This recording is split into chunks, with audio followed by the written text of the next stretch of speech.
Yeah, I know we're late, but so's your mum. This is Utter Punts. What am I working with? Dan, you have to take a finger. I feel for you all. You can do that. You'll only lose by 20. Welcome along then to episode 10 of Utter Punts. I'm not sure how it's happened, but somehow we've lost the capable member of the Keane family, and Dave's back. Producer Bell, I thought I told you I never wanted to see his face on this podcast ever again.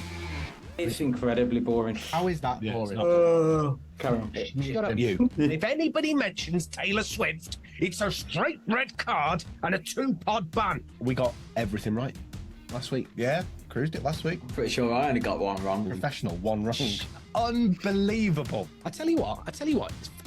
Press the button. Only kidding, Big Dave. We love you, really. He's our resident Vikings fan in the Midlands and our lovable ginger bear. You all right, Keno? Oh, I'm good, mate, but being honest, he was better than me. You should have kept him. You missed that? We tried. I don't really know what happened. I'm not sure whether Dave and I are actually speaking to Dan either. His Ravens team appears to be doing far better than the Vikings and the Giants combined, which I am perfectly aware is not saying much. Very good evening, Dan Horton. Very good evening. I just figured we'd run out of money and couldn't afford the proper Keane anymore. Yeah, no? That's true. He was very expensive. Full preview of the week's TV games on the way. 2 massive announcements for you lot and our Utter Punts of the week in association with Bierkeller and endzonekit.co.uk. This is Utter Punts. Woo! And blew everybody's headphones yet? Just about. Good. Yeah. Styling, profiling, limousine riding, jet flying, kiss stealing, wheeling and dealing, son of a gun. This is the Utter Punts. Right, before we go... Like Travis Kelce in the playoff games last year. Yeah, that's it. Exactly right. He's a big wrestling fan, isn't he? Yeah. Old Trav. Right, let's start with the really good news, shall we? Yeah. We have a giant announcement for you and an opportunity to come and join in some of the fun and merriment with the belting guys down at Bierkeller. So Bierkeller is a fantastic venue for you to go and watch sport and go and have a drink on a weekend or a weekday evening after work. They are absolutely lovely people. They also have a bar called Shooter Sports Bar, which is just around the corner inside the venue, which is absolutely perfect for some kind of live watch party, maybe hosted by us, the Utter Punts. That'd be pretty good, wouldn't it? Well, consider it done. That's exactly what we're doing. Somehow we have decided that we're putting on a big old show. We're going to watch the Thanksgiving games together on the 23rd of November from 5:30 all the way through to the end of the 9 o'clock game. So be 1 o'clock in the morning by the time we've finished. And tickets are available right now. Yeah. It's exciting, isn't it? It is, and people get the wonder of behind the scenes, don't they? No, we're not going to let them peek behind the curtain. This is brilliant news, Dave. It means that we get to be together and we get to have a laugh whilst watching the NFL. Oh, last time we did this, it was a Super Bowl, and didn't we have to pretend we liked each other for a while as well? About 4 hours, yeah. Oh no, it's gonna be a problem, man. We need more competitions. It'll be all right. It'll be okay. We'll get there. Look, we are really excited about doing this, and we're really excited to get some people down and enjoy the NFL together. It's such a great community, and it's such a good venue as well over at Bierkeller. Just some information for you. If you wanted to go and get a ticket, they're available for you right now at Eventbrite. So if you search for Watch Along Party for the NFL and Bierkeller, eventually you'll find it. The easier way to do it is to head to our socials. If you just search for Utter Punts Podcast on Facebook, Instagram, the artist formerly known as Twitter or YouTube, you'll be able to find us. All of the details will be available for you there, and we cannot wait to see you. Get buying those tickets. Come down, let's have a nice time. Right then, let's do some news, shall we? Dave, what has caught your eye in the NFL this week? What's caught my eye in the NFL this week? Wow. I mean, did you see what happened in the Vikings game where we had Joshua Dobbs come in and suddenly the Vikings were fun to watch again, and I didn't hate watching it. It was great. There were moments where he might not have the the same skill set as Kirk Cousins, who is an excellent passer of the ball. But what he does do is he attempts to maximise his talents for the benefit of the team. And that, for me, is something I've not seen since Case Keenum was like ducking, diving or wheeling in the pocket in much the same way as Joshua Dobbs. So I'm delighted to have him here. Honestly, NASA have already named him the Pastronaut, which means that we've got... So now we've got all of NASA's massive wealth and probably the entire American deep state behind the Minnesota Vikings. So see you in the Super Bowl, lads. It's happening. There are some things in there that I'd love to pick you up on, but I'm not going to for the sake of the NFL.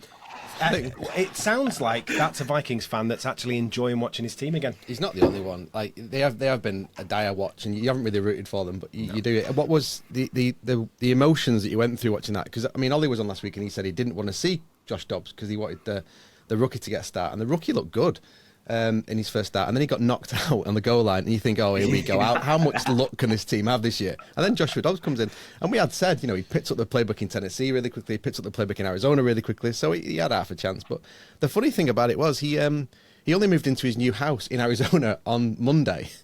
And had all his furniture delivered on the Monday because the coach had told him he wasn't getting traded. And then on the Tuesday, he had to move to Minnesota. He got a message from his agent in the morning. I mean, I don't know about you, but that's the NFL. The climate difference between Arizona and Minnesota as well. You might as well just leave everything in that house because you're going to have to get fur-lined everything once we get into the winter months in Minnesota. It's going to be absolutely freezing up there. I mean, the turnarounds he's had in the past week are incredible because it didn't start well. It was a safety. It was him being sacked, fumble. I think we were only 2 fumbles, but it felt like more. But it was incredible. Like as soon as he found his wheels, I mean, 4th and 7, game on the line. The pocket gets burst, 2 pass rushes in at his feet, manages to hold them both off, scrambles, does a little mic drop with the ball. And made me remember the playoff game against the New York Giants, where Kirk Cousins threw short of the sticks with a potential blocker in front of him in the shape of Hockenson.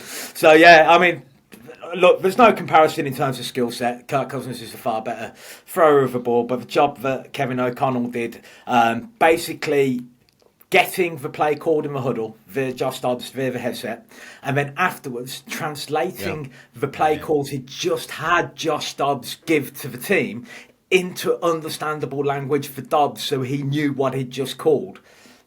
And that has to be done 15 seconds before the snap. So 15 seconds out, the mic cuts out. So he's got 25 seconds to put the play in, then describe the play to him. I love it. It's just brilliant. I'm going to go next. My news this week is that producer Bell has ruined my Friday night. He's absolutely ruined it. Unavailable to record on a Thursday. So what I thought, Dan, was considering he's ruined my night in the pub, I'd just open a bottle of wine and we'd drink it on the podcast. How does that work for you? Always. Thank you, producer Bell. That's beautiful. We're not sponsored by no. I mean, we're more than happy to be sponsored by Vina Conchitora. It has been breathing for a little while, Dan, so we shall enjoy this. And I got the picks. I mean, I wouldn't trust any of our picks this week at all from Dan and I, that's for certain. Listen to Keno, that's probably the wisest thing to do. Dan, what was your news of the week? So the Texans Tampa Bay game, obviously everyone's come out of it talking about CJ Stroud, but for me it was Dare Agumbawale, who was the backup running back for the Texans, who once the kicker, Kami Fairbairn, went down, became their kicker. And I've never seen a kicker with a build quite like Dare Agumbawale. He's an absolute unit. And he was wearing a black visor, so you never really see a kicker with a black visor. But he comes on at 30-all and nails a 29-yard field goal kick. And if you think about professional kickers that don't make those, we spoke about one a couple of weeks ago, he then took 2 kickoffs and put them back through for touchdowns. And the irony is that, so he put them in lead 33-30 with a couple of seconds to go. They had no choice. They had to kick the field goal. And he comes on, he's got thighs like anyway, Chris Hoy. It's like no one's found the ball yet. He kicked it that hard. But the interesting thing is, Fairbairn might not be ready. The actual kicker might not be back for this week. So it might be a Agumbawale that gets cut to make room on the roster for the new kicker. Oh, no. Imagine the irony. Yeah, so that's what caught me this week. We spoke about special teams last week, didn't we? And how important it is to have these players on there. But if you go and watch him kick it, you've never seen anything like it. Amazing. Right, I thought we'd play another game. I know how much you two love playing these games. I don't really care because they're brilliant for social media shorts. The game this week is Draft, Ditch and Drinks. It is a player that you would like to draft into your team. Can be any player in the NFL. It is a player that you would like to ditch from your team, and any player that you like in the NFL that you would like to go and have a drink with. So, Dave, you get to pick first. Can we please have your Draft, Ditch and Drinks? I didn't realise it was any player in the NFL to go for a drink with. That changes things. Just changed mine as well. Yeah. I would say that you weren't listening, but with two of you suggesting that it might have been me and the way I explained it. No, do not worry. Right, so the player that I would draft is the player that I do think is potentially going to be very unlucky not to win the MVP this year, because I think he's going to take his team on an absolute storm towards the playoffs again, and that is Joe Burrow, who is just daddy cool, right? I mean, you know, there might be slight issues right. At the Viking facilities with the amount of fire alarms that they've got dotted around the place, bearing in mind his penchant for a cigar. But definitely bring in Joe Burrow. I would be cutting in order to make way for him. Three Kirk guesses, Cousins. yeah. At least take you for a pint after. No, that was never on the equation. No, I mean, in all seriousness, Kirk, I wish you well. I wish you well somewhere other than Minnesota. If you come back, well done. You're like a bad penny. Glad you went penny. I'm going to be honest. I shifted things. The player I'd like to go for a drink with, and this is just to stop Dan from being able to do it, I'll go for a beer with Kelsey so I can chat to him about what's going on with Taylor Swift. Travis. Well, actually, that makes a good point. Despite the fact that I hate the Eagles, I have the utmost respect for the other Kelsey brother. Yeah, you see, so, Jason would be the one that I would pick for drinks. And he'd tell me what was going on anyway, rather than lies from Mr. Pfizer. Correct, Mr. Pfizer. Whoa. Oh dear, Dan. Draft, Ditch and Drinks. I'd draft Nick Bosa because he's my mate, and you've got to keep your personal friends close. I also think if we got him on the edge and you gave this Ravens defence an edge rusher like him, I think we'd be the best defence in the history of defences. Ditch, I don't know, Kyle Van Noy, he's playing well. He's a good pickup from the Ravens, a classic sort of Ravens mid-season pickup who's done everywhere else and then comes in and starts sacking quarterbacks everywhere and playing really well. But he is an ex-Patriot, so he can get in the bin. And I was going to go for a drink with Justin Tucker because he once blanked my cousin at the Ravens game, and it'd be nice to have a selfie taken with him just to wind him up. But I think your sister and my fiance wouldn't forgive me if I didn't take Travis Kelce out for a double date with her. Travis and Taylor, Dan and Lucy. I think we'd all be wonderful friends. I can't see a single thing that might go wrong with that. Yeah. I'm not going to go any further with that explanation because it's likely that I'd lose a testicle or three. So I think we'll just move on, shall we? Lovely Draft, Ditch and Drinks. Look, we would love for you to share us with a friend. It's the only way that we get bigger. It's certainly been happening an awful lot. We've seen huge growth all across our social channels, and it's all down to you. Thank you very much indeed for all the liking and sharing and subscribing. But please pass us on to a friend because that's the key to this whole situation. I've got good news in the stock market game, gentlemen. Good news. Well, I've got good news for some of us. I've got bad news. Right, let me just be really clear. I've got good news for one of us. I've got bad news for you two. So, Dan, your lead, which at one stage was horrendous, is now down to just 10 points. You're on 28. If you don't know what the stock market game is, we pick one team to do worse than they did last season, 3 teams to do better than they did, and for every position worse or better that they finish, we get a point. I'm currently on plus 18 points. Plus 18. Double figures. Yeah, that's the first time this season nosebleed that we've had double figures. Dave, you've fallen away ever so slightly. This down to you picking the Eagles to do worse, and they're actually in the league, and they're actually doing better. Also, that will only pay off in the playoffs, as I started when I picked them when they go out in their first game of the playoffs. We will wait and see. You also picked the Titans to be better than they were last season. Unfortunately, you have got the squeakiest chair in Christendom today. Either that, or it was beans for lunch. One of the two. That means that Dave, you're sat on 13 points.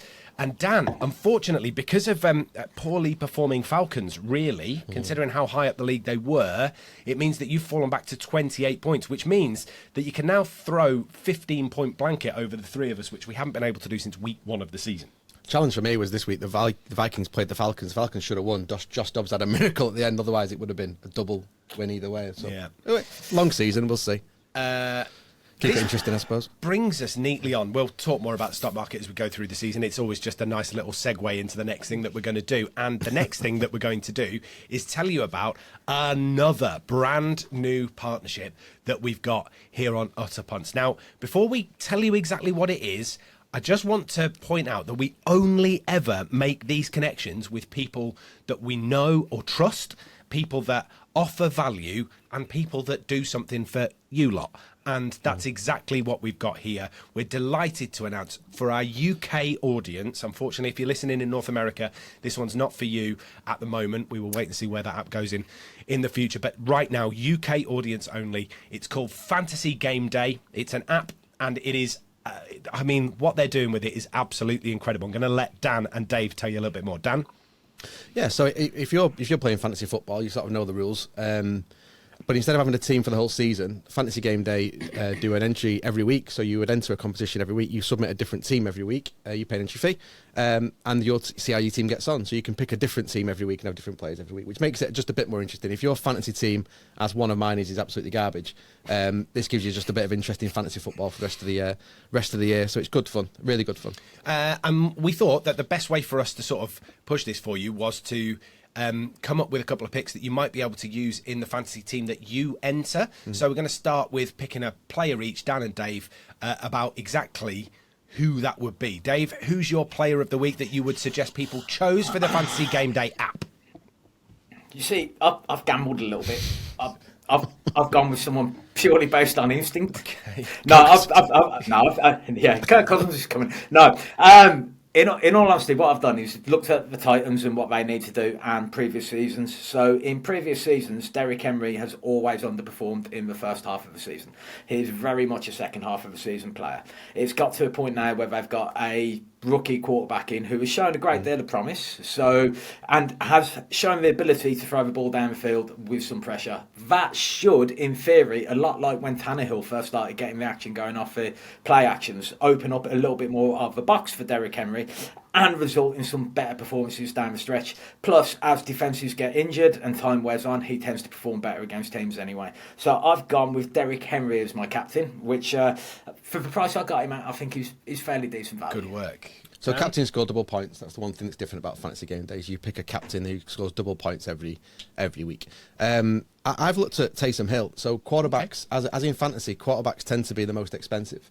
So if you want Patrick Mahomes, for example, he might cost you. And when you're picking your lineup, you've got a budget to work to. So a $40,000 budget, and they set prices each week. So it's not just about picking the best player; it's about picking the best player and getting some value.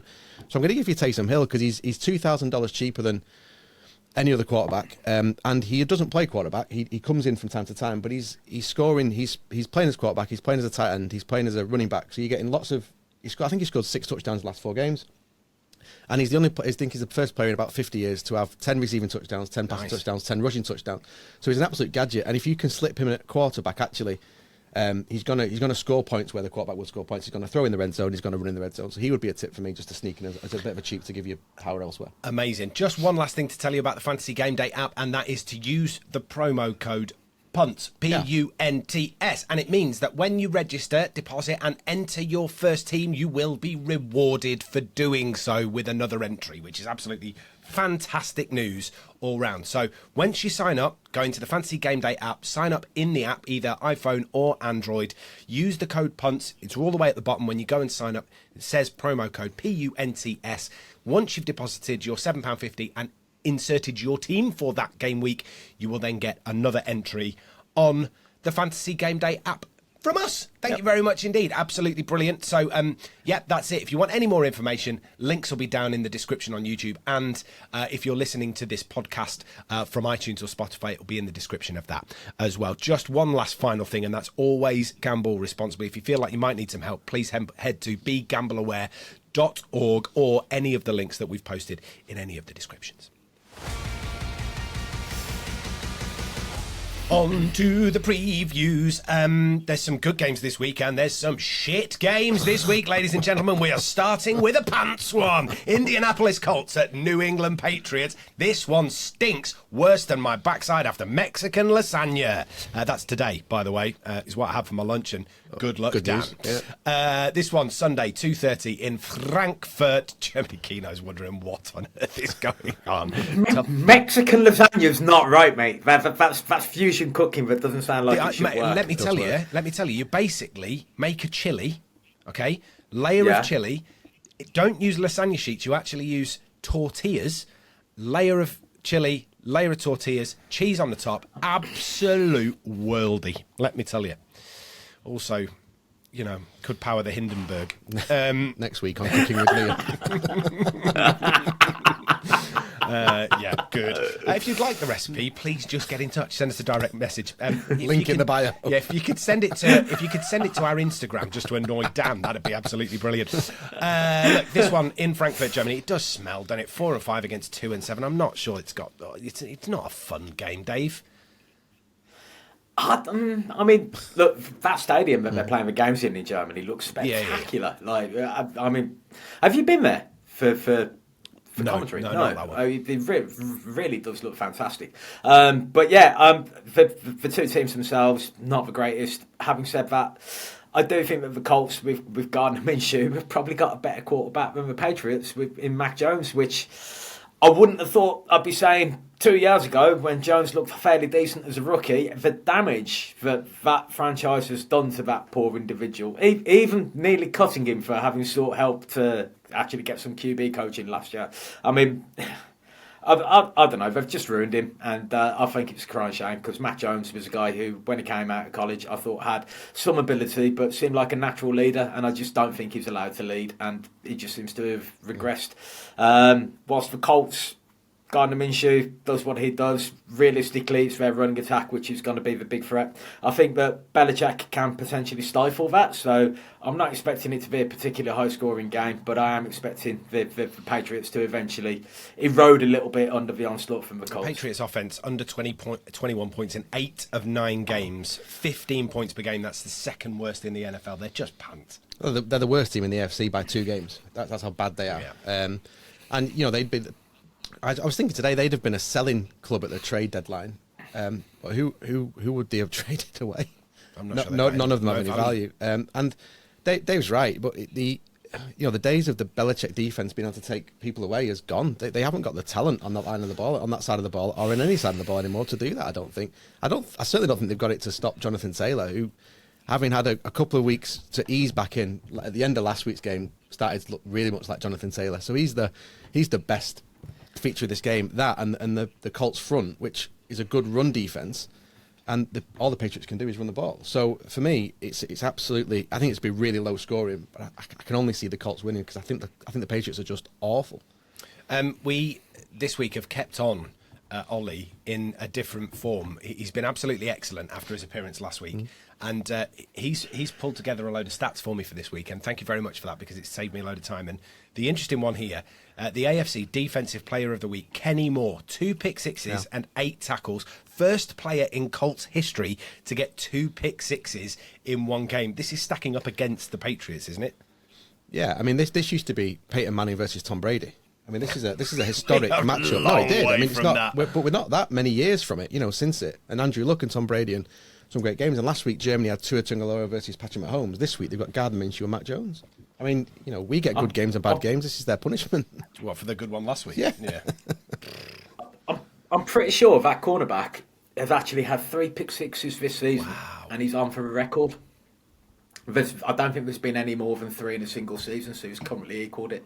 I think that's right. Wow. So unbelievable. That's pretty impressive. Look, we're all going with the Colts, right? Yeah. Yeah, Dave? Yeah, 100% Colts.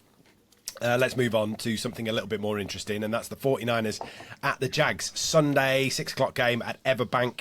This one's got a little bit more to it. This one could be a little bit more tasty. 5-3 versus 6-2.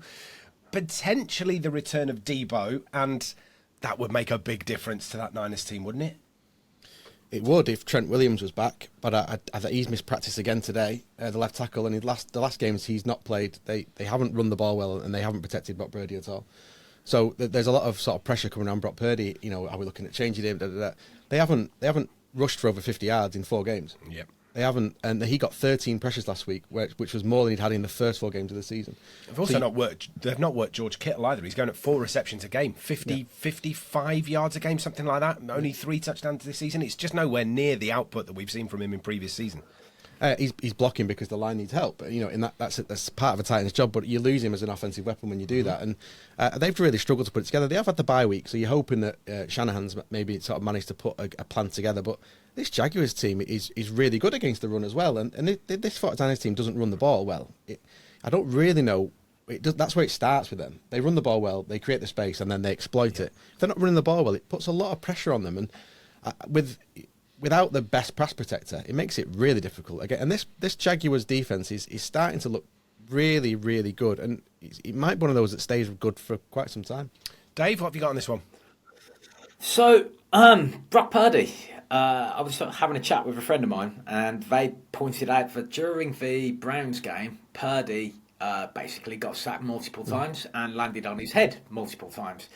He then followed that up with 2 more losses, 2 more games where he was getting sacked a lot. It's altogether possible Purdy's been suffering from concussion. Casualty theme. Where is it? Yeah. Hit us with the casualty theme. Dr. Like, Dave strikes again. He needs to go and do some jiu-jitsu training in his off-season, just like Tua Tagovailoa.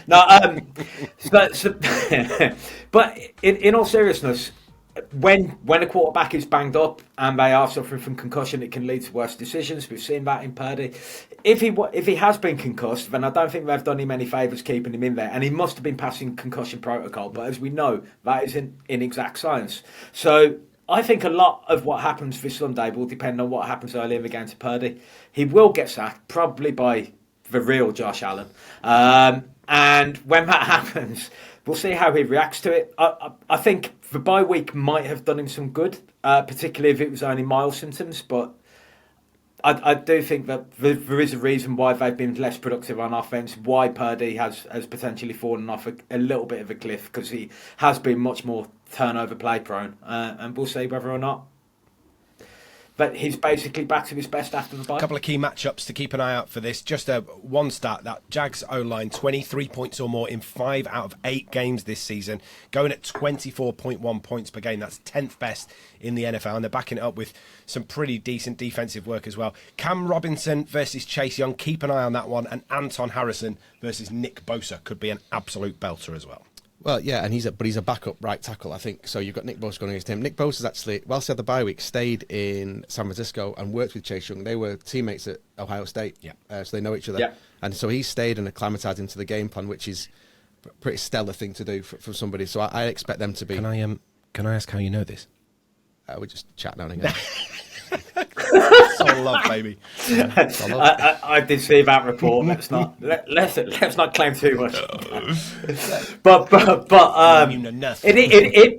the thing is, Nick Bosa is a very, very smart man, and he knows full well that if he can get Chase Young going, and he knows his potential, then that's going to take attention that has to go Chase Young's way, or they're going to still send everything Nick Bosa's way, but Chase Young will eat. So I expect the Jags tight ends to have to stay in a little bit more to be blocking, and I expect an awful lot more difficulty moving the ball than people are expecting. Have you been trying to slide into Nick Bosa's DMs, Dave? Not me, mate. No, you know me. I'm a social media pariah. Yeah, probably pariah. Works. Yeah, that's why you are on this podcast as well. Literally a podcast pariah. Right, who are we picking? Niners of Jags. Dan? San Francisco. Dave? Wow.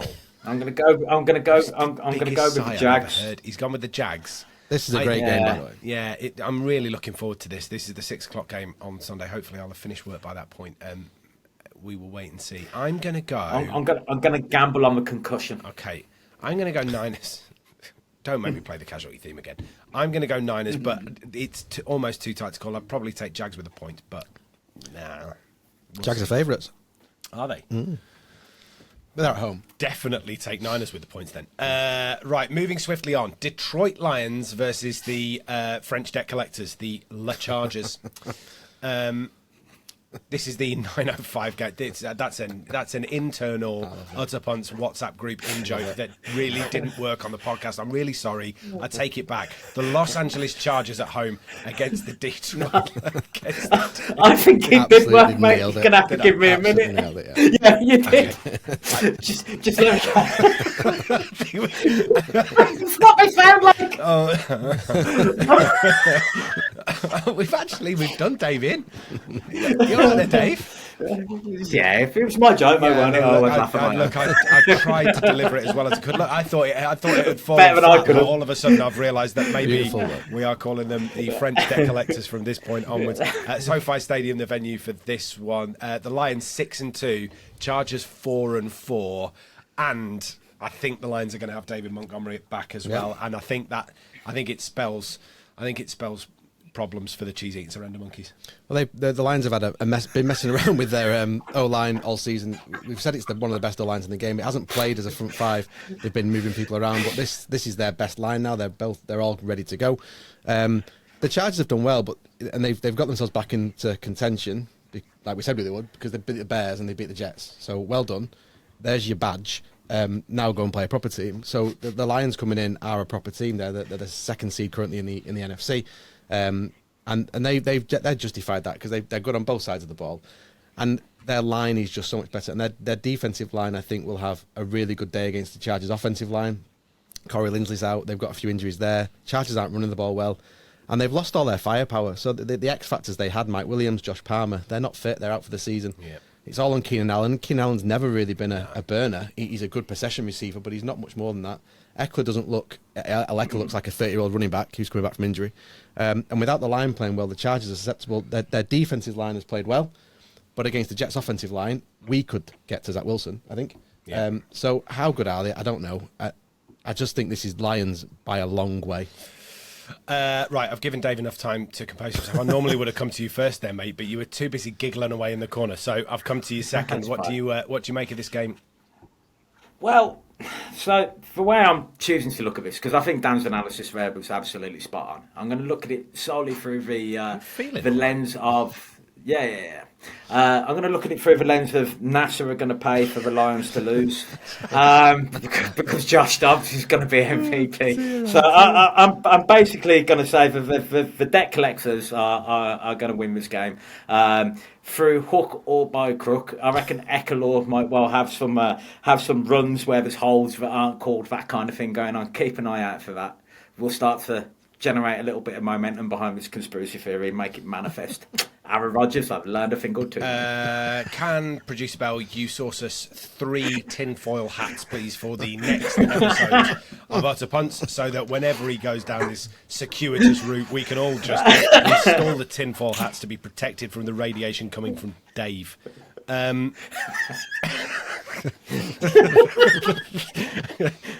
we all going Lions here by a stretch, yeah?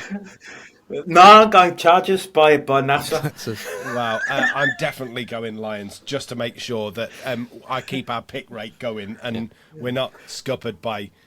Oh, 100%. I'm not expecting you to side with me. No, that's just doing that's it. good. I mean, we would have been in all sorts of trouble if I had decided to side with you, because all of a sudden...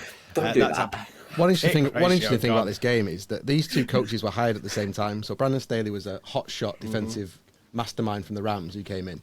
And Dan Campbell, we were told, was a 1-year fix patch until they found with Jerry Goff as a patch for 1 year. I love him. And actually, 3 years later on, I think Mr. Campbell's much Life's more on a secure in lie. his job than Mr. Staley is.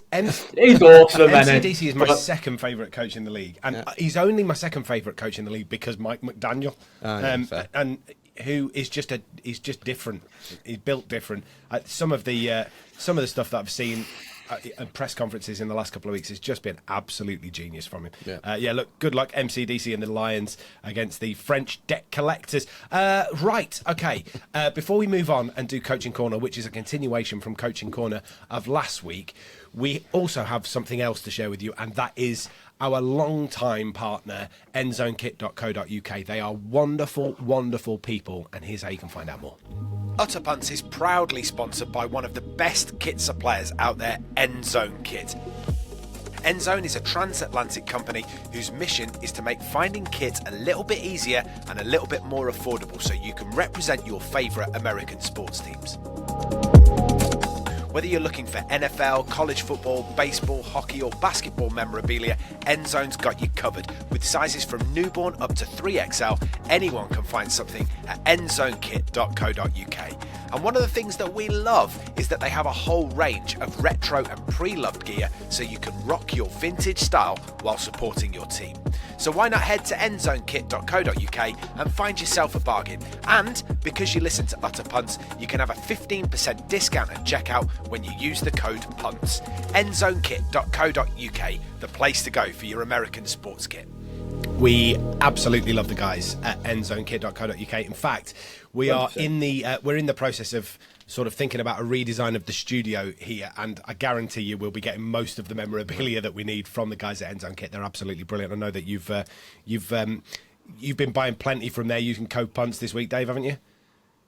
Well, more getting my Christmas order ready. I can't say I've sent it through yet, but I am going to pretend that with all my mates who are NFL fans that I actually have taken care to go and look for something for them rather than just going on that website, finding something that I've not seen before and going, yeah, that'll do. But there's loads of choice, and you have a look. Endzone Kit.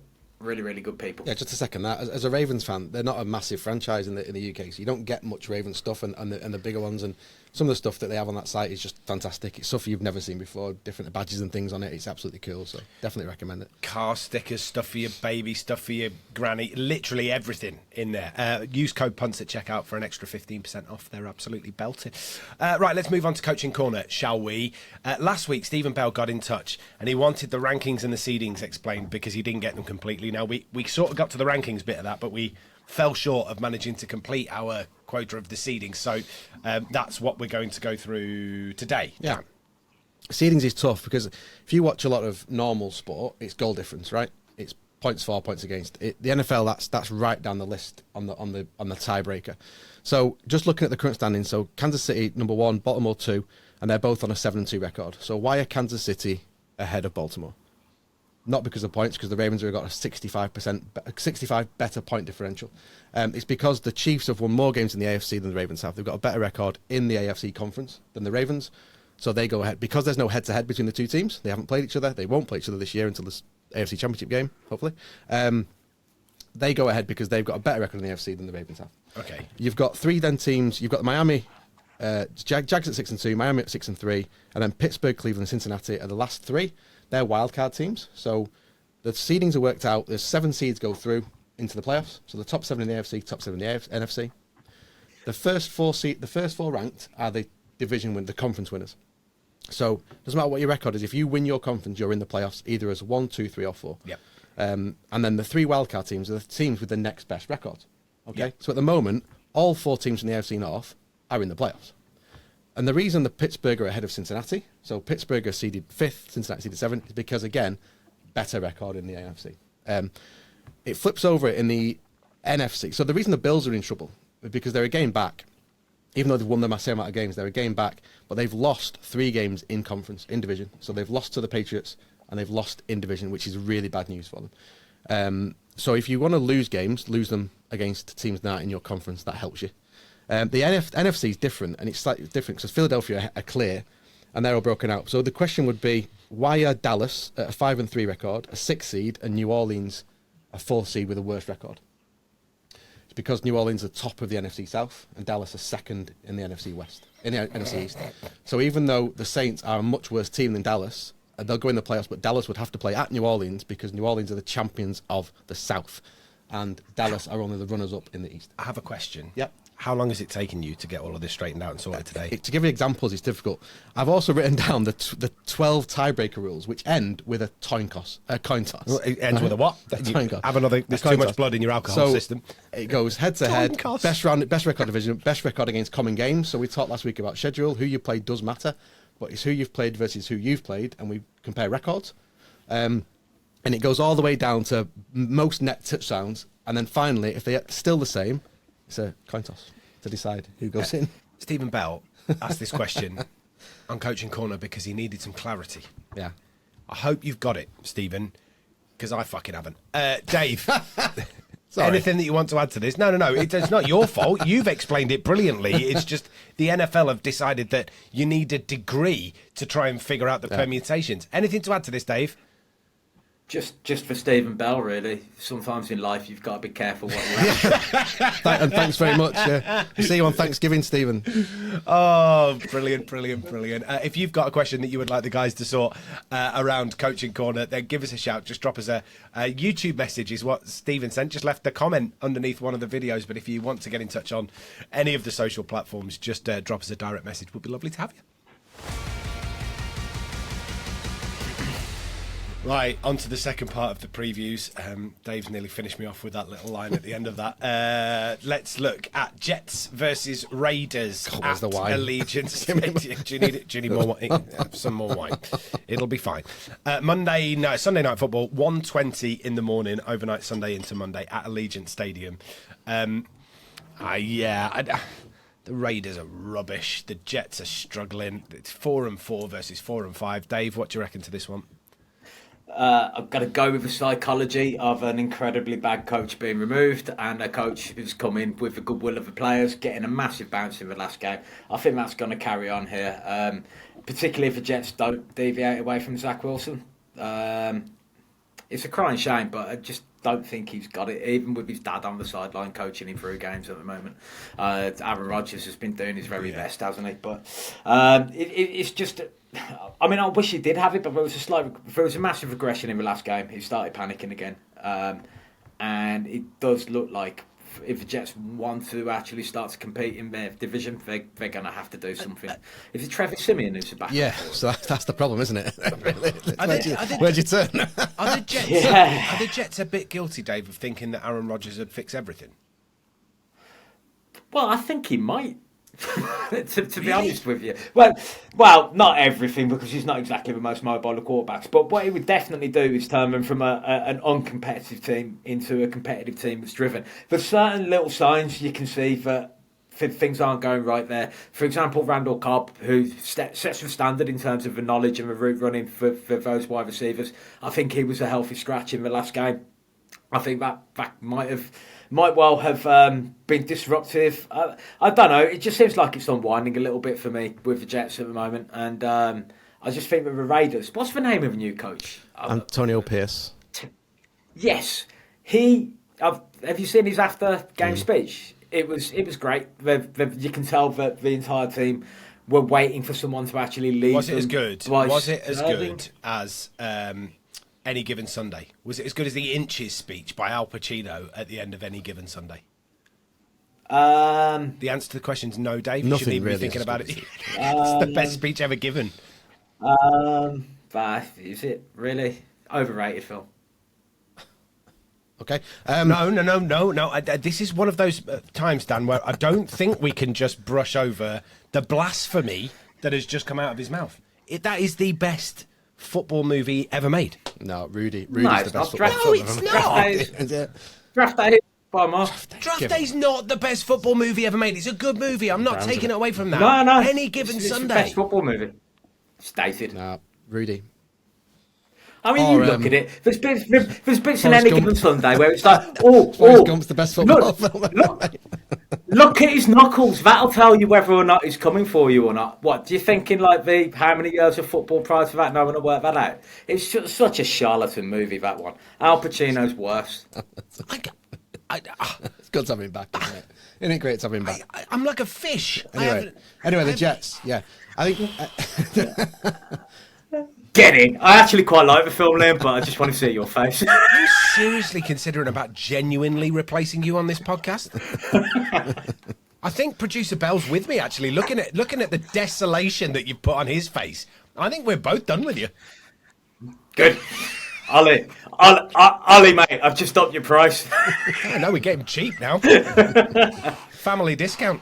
Listen, the Jets are struggling, and you talk about two different dressing rooms. There's a moment in time where this Jets defense that's playing really well is going to start turning on the Jets offense that's playing really badly, and there's a point now where the Raiders back. I mean, they're all smoking cigars on Monday night. I mean, all of a sudden they're all together. But yeah, I think you're wrong about Zach Wilson. I think you're wrong about Aaron Rodgers. Honestly, I think the offensive line they put Rodgers behind is the reason he's now got a torn Achilles. And it's the reason Zach Wilson he's under pressure, because he's under pressure. He's getting more pressure than anybody else because they just cannot protect him. No matter how quick he gets the ball out, no matter how mobile he is. If you put a 39-year-old with a sore Achilles who's immobile back there, he'll get killed. So the Jets didn't do enough to protect Aaron Rodgers, and they didn't do enough to protect Zach Wilson. And if you put Trevor Siemian in there, this is going to get even worse. Trust me, because we know what he is. Right? He's no good. So I still feel a bit sorry for Zach Wilson. I think he needs to sit behind Rodgers for a good year and learn, and they need to build around that offensive line, because that offensive line is just terrible. They've invested draft capital in it. It's badly. Yeah, the Giants have invested draft capital in their offensive line as well. Yeah, I don't think they can put a team out together, can they? I think with the Giants, I mean, I know that we're not talking about the Giants here, right? I'm kind of hoping that'll come good. You know, that when you look at how it 2028 will be a cracking season. Yeah, I think it will. I think you're probably looking at 2 years' time, but that's what the investment was in Kayvon Thibodeau and is it Evan Neal that came in as well in the same draft? It's just going to take time. I'm pretty sure Thibodeau will come good. I can't see it with Neal. All right, fair enough. Well, we're not talking about the Giants, so shut up, Dave.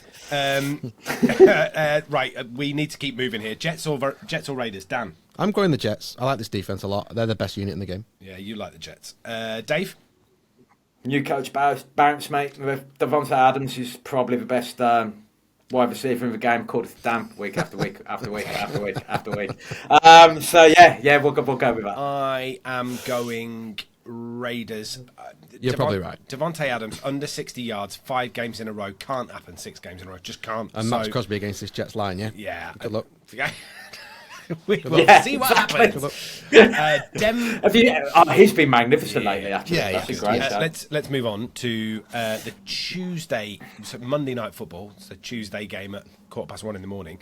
Herd Bowl. Yeah, Herd Bowl is absolutely right. The Denver Broncos, who are struggling, against the Buffalo Bills, who are struggling, and actually now there's thoughts that they might be getting rid of the offensive coordinator too. It's a bit of a mess at Buffalo at the minute. The records aren't great. 3-5 from Denver, 5-4 for the Buffalo Bills, and I'm not sure any of us saw that coming. Who wants to go first? Dave went first last time, didn't he? Dan? Yeah, it's a good matchup, and I think it suits Buffalo, this being an island game, sort of in their own stadium on a night time. They can get the atmosphere really right. The last time we saw the Broncos, they were beating the Chiefs, so it does give you some cause for concern. But I think they just took advantage of a Chiefs team that is and still is struggling on offense. Weird. And they managed to keep them out of the end zone and keep the scoreboard ticking over, and took advantage of some of their mistakes. Their defense is pretty good. So Patrick Surtain and Justin Simmons are playing really well, but their offense, I think, still stinks. And this is Russell Wilson on the road in a rowdy Buffalo against Josh Allen with a point to prove. Surtain versus Diggs, that's one of the key matchups. 100%, yeah. And if you take Diggs away, the problem with the Buffalo is that there isn't much as a second option. Gabe Davis isn't playing very well. They have got Dalton Kincaid, obviously. His role has improved, and that's good, but they haven't got a running game. And what they're struggling with yet again, in the year on year, it's a running game. James Cook isn't doing it. They've signed Leonard Fournette to the practice squad, but they should have made a bigger move. They apparently were in for Derrick Henry. They were apparently in for Saquon Barkley, but wouldn't pay the price. How did we end up with hardly any of those trades going through? I don't know, but they should have done, because I think that's their Achilles heel. It has been, and their defensive injuries. So Matt Milano still out, Tre'Davious White still out. They've been banged up again on defense. So teams are moving the ball on them. But I think this is just a game set for Josh Allen to prove he's one of the top 3 QBs and take hold of the game and win it for them. Dave? It's a difficult ask for the Bills to bounce back. There's been a little bit of internal finger pointing. You look at Josh Allen sitting on the bench; he doesn't look like it's himself really. But at the same time, the Broncos, the Broncos, like I genuinely thought the Broncos might have something. If Peyton could bring something back to life in Russell Wilson. Just to stop you there, Dan's nearly just redecorated the studio with that mouthful of wine. Just for the mentioning the Broncos. Yeah. I mean, we'll see, won't we? They did beat the Chiefs last time out, but again, the Chiefs are, the Chiefs swapped out Eric Bieniemy for Matt Nagy. That might not have been the smartest move. Just thinking about it now. We'll see, eh? We'll see. Yeah. But yeah, I mean, I don't know. I'd like to be able to, just for Rene's sake, really, just to be able to offer a little bit more hope. What I would say is, if they do take away Diggs, what else is there? I think Josh Allen might have to run through his life in order to move the sticks. But yeah, I don't know. I'm not expecting it to be a particularly good game, but I am expecting it to be quite tight. But I do think that the Bills will come out. Rene is from endzonekit.co.uk, in case you're wondering. Use code punts at checkout for 15% off. Thank you very much for that, Dave. Gave me an opportunity to give him another plug. I reckon the momentum's with the Broncos here. Won their last two. Could be very, very interesting, including a win against the Chiefs. Who are you going? In fact, I'm going to pick first. Sod it. I'm going with the Broncos. I don't know why. Mainly because I'm hoping that you two will put me straight. Dan? Yeah, this is one of the two worst teams in the AFC versus one of the top three teams in the AFC. So I'll take the Bills at home, please. Okay, yeah, fair enough. Dave? What Dan said. That was the right decision from the two of you, but when I'm proved right, again, you Horses- two... horse Oh, mate, Horse teams travel very well. They travel well. And, you know, And in especially if numbers. you've got a fresh one. And in Yeah. numbers, yeah. 2 days and a fresh horse away. Moving on, Cincinnati Bengals at Baltimore Ravens. This is Dave's Bengals, him and his man love for Joe Cool, and Dan's Baltimore Ravens. It's a proper AFC North rivalry, this one, isn't it? This is the Thursday night football game. We always do the following Thursday rather than the previous Thursday. It's a good job, really, because if we were doing this Thursday, then we'd be absolutely screwed, wouldn't we? Nothing to talk about because it was It's rubbish. Friday. Right, okay. We wouldn't have missed a thing. Let's move it on, shall we, and talk about this game. Bengals at Ravens, 5-3 versus 7-2. Burrow doing well. Lamar, well, doing all right. He's 6 fumbles lost. That's tied most in the NFL this season. So there are little issues with his game. Dan, do you want to go first? No. Okay, Dave. So for Ravens, obviously they've got another game before they play the Bengals, and the game that they have is against the Cleveland Browns. Now, regardless of how that game goes, the Ravens are going to know that they've been in battle, aren't they? And then they've got another divisional game straight after.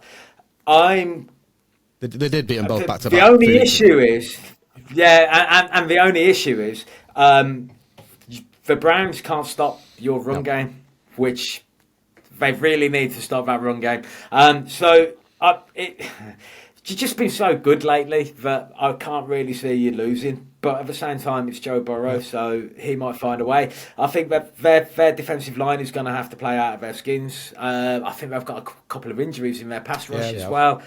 At the moment, mate, I think everything's kind of lining up for you to be able to beat them. But I do think that this weekend's game might well have an impact on it, particularly with some injuries picked up. I think you're right. And the Bengals haven't got an easy game. They're on the road at Houston, aren't they? So they've got the Texans. True. And Jamar Chase is I think he's out. He's got a back injury. So he's going to play, but T. Higgins is out. they've changed it around, have they? Okay. Yeah, so he's got lower back. Well, it wasn't announced, but what I've read was he's got lower back muscular injury, so he might be able to play. Whilst T. Higgins has done something to his hamstring in practice either today or yesterday, and is now looking interesting. Very, very doubtful. Chase can't be fit. Looking at the fall he had, he basically fell out the sky and landed on his back. That's tough. So they both got tough games going into it, and predicting this far out is always difficult. But the thing I think about is that this Ravens team was built in the secondary. Certainly, this defense that everyone's talking about, it's only the second best defense in its own conference, by the way, because the Browns' defense is better than it. Depends what metric you're looking at. The Browns' defense is the number 1 ranked defense in the league. Points per game, Ravens the better defense, 13.8 against best the Bengals defense in the NFL. Yards per game, you're second. Yeah. So it depends which metric you're looking at. But this defense on its own was built to stop the Bengals, and it was built to stop the Chiefs. So this is the first real test of it, because when the Ravens played the Bengals earlier in the season, to Dave's point, Joe Burrow was on one leg, so it doesn't really count. And the Ravens got up early, so it'll be such a good game. These are the best two teams in the AFC at the moment. There's no team playing better than them, even the Chiefs, and either of them. So hopefully both teams get there healthy and we get a real good test. It's on a short week, which is always a bit of a pain, but I think this is a great game. It'll be a great game to watch, and I think we'll learn a lot about both teams, win or lose. I think both teams can win it and be happy, and I think both teams can probably lose it and be okay, depending on what happens this weekend. So it'll just be a great game to watch to see how far this Ravens team has come. I'm quite looking forward to this one. Look, let's make our picks because time is against us. I'm going Ravens. Dan's going Ravens, and Dave's going. I think Ravens too. But with the proviso that if Lamar gets injured against the Browns, and it wouldn't surprise me, at least a little bit banged up, then I'll switch that. Okay, we've got enough time to do our Utter Punts of the week and our bets our bets for the week. So, Dan, what have you got for your bet this week, please? So I've got the Jags plus 9.5 at home. I've got under 50.5 points. The Colts v the Pats. Okay. Lions to score at least 20. And then I've got the Steelers to beat the Packers and the Bengals to beat the Texans. And that's 4.5 to 1. 4.5 to 1. Yep. All right, cool. And you're working your way towards giving some serious money to charity here as well, aren't you? We're trying our best, yeah. So we won our last man standing league, and instead of re-entering a different one, what we decided to do, Dave and I, was carry on with the teams we were going to pick. So we're still picking a different team every week. So we're not picking the same team, and we've rolled on the money that we won, and we're going to keep rolling it on, and we're going to keep going into the Super Bowl. And if we win, which hopefully we will, we're going to donate that to Prostate Cancer UK. Amazing charity, amazing work that they're doing. Dave, what's your bet for the week, please, mate?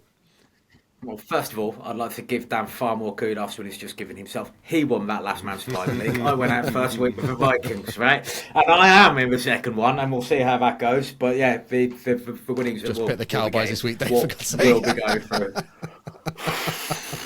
Right, but anyway, so my bet is actually something to give you a little bit to look at in all three of the games on Sunday. So the 2:30 game, Jonathan Taylor, anytime touchdown scorer against Patriots. I think he will eventually break through. I quite like that one. Then in the 6 o'clock kickoffs, we've got something that happens pretty much every time the Vikings play the Saints. We've got Alvin Kamara scoring a touchdown against the Vikings. Reason being, if it happens and I've backed it, I don't mind as much, and it probably will happen. And then the last one is, sorry Liam, Tony Pollard to get a touchdown against the Giants. I apologise, mate. Because he's not been great this year, but I do think that you're going to struggle to swap him. Nailed on. Yeah. All right, good stuff. Right, we've run out of time, which means it's time for this, and it means punts of the week. I'm going first this week. I'm picking Mike Florio for my Utter Punt of the week. It might not be a name that is immediately apparent to you, but he has written an article for NBC Sports. That article is entitled "Expansion Should Be Off the Table for the NFL Indefinitely." Indefinitely, he says. I agree. Yeah, right. You need to get in the bin as well. You are also a joint nomination. His reason for it is that there aren't enough good quarterbacks to go around. And I think my argument here is that the most successful quarterback in history came 199th out of the draft. We've got a quarterback playing for the 49ers, Mr. Irrelevant, 262nd overall. Bart Starr was picked 200th overall, made it to 3 NFL championships in the 60s. I'm not having it. Just because the scouts don't think that there's enough talent lower down in the draft doesn't mean there isn't enough talent lower down in the draft. Utter punt. That's fair, I think. Dan? Yeah, I'm going to go for Josh Harris, the managing partner of the Washington Commanders, the new managing partner. That franchise has been in the dark ages for a long time, and finally when they were bought out and they got new ownership in, it was a sort of ray of light, and they had Ron Rivera there, who's a really good coach. They've got a new quarterback there who's young and exciting. They brought Eric Bieniemy in, which hasn't got enough attention, I don't think. Dave touched on it earlier, actually, that he left the Chiefs this year and their offensive struggles since. This is a guy that couldn't get a head coaching gig. My problem with Josh Harris is Ron Rivera clearly isn't the person you think is going to lead your franchise, because you've just taken 2 of his best players away from him and traded them for pounds on the shilling. So why not now get rid of Ron Rivera, move him into the back office, do whatever you want to do, and give Eric Bieniemy a chance as your head coach? He's clearly got a good connection with the quarterback. The offense is playing well. He's clearly missed in Kansas City. This is a guy who was in charge of the Chiefs' offense for the past 3 years, so he's clearly a good offensive mind. It's not all Andy Reid, and you can see that now that the Chiefs are struggling. So you've got him in your building. He's been turned down for a number of head coaching jobs for one reason or another. The rumour is that he doesn't interview very well. Well, you've got him. You've got him in your building. He's with your team. He knows your players. Why not give him a chance for the next 8 games and see what you've got? Because it's not Ron Rivera. So why couldn't it be Eric Bieniemy? Bad decision making. Or just wait another 8 weeks and then be in the same race as everybody else that sacks their coach. Yeah. Get him signed up now. Think about their future and do it quick. Utter punt. Right, Dave. Yeah, so my Utter Punt of the week, for me, their ability to deserve this award has been confirmed last night Kirk Cousins, in the game. No, it's not. Isn't it? Between the Chicago, it's not this time. Between the Chicago Bears and the Carolina Panthers. Now, let me just explain to you what the Carolina Panthers gave up to go and get the number 1 overall pick last year. It was the number 9 in last year's draft. It was the number 61 in last year's draft. It's a first-round pick in 2024. It's a second-round pick in 2025. And DJ Moore, right? So, you're going up to take a quarterback. Now, a couple of weeks ago, Frank Reich in a press conference was talking about interference from owners. When Carolina went up in this draft, their intention was to take CJ Stroud, as indicated by the video of AJ McCarron, their quarterbacks coach, telling CJ Stroud he was looking forward to playing him one-on-one in basketball when he got to Carolina. The owner has interfered. The owner has made them take Bryce Young. Now, it's not only the fact that he interfered in the due process from the general manager and the head coach. It also meant that they completely wasted that trade up, because Bryce Young probably wouldn't have been going at number 1 overall to the Chicago Bears. Bryce Young probably wouldn't have been going number 2, right? They didn't need to make that trade, and then he made them take a player that the head coach and the GM didn't want. Now, Bryce Young is the victim in this, because Bryce Young has now got to somehow justify being the number 1 overall pick and having all the weight of that draft capital, and with the wide receiver leaving the Panthers actually had a poorer offense to try and deal with. Dave Pepper, if you want your team to be successful, you shouldn't be anywhere near it. It's Dave Pepper is a man who just should leave it alone. Call him Dave Pepper. I did, because I was thinking to myself. I'm going to be completely honest. I dozed off about 3 minutes ago. I was thinking swear words. Well, Pepper, anyway, Spice Boy. He's just a man who shouldn't have been getting involved in his own team's personal. Well, I know he owns the team, but still, Dave, he's an idiot. It's lovely to have you back, mate. Well, I'm glad to be back, although at the same time, I do kind of just want to go to bed now. You can now do that because we're so far over time, it's unbelievable. Don't forget, check out Fantasy Game Day app. Don't forget to come and see us Thanksgiving at Bierkeller. We're going to be pushing this hard. Just grab yourself a ticket. It comes with a free pint. Yeah. Ticket comes with a free pint, and there's going to be loads of giveaways and stuff all the way through the day. We'll tell you more information about that as and when we get it. This has been Utter Punts. We'll see you soon. Cheerio. Bye.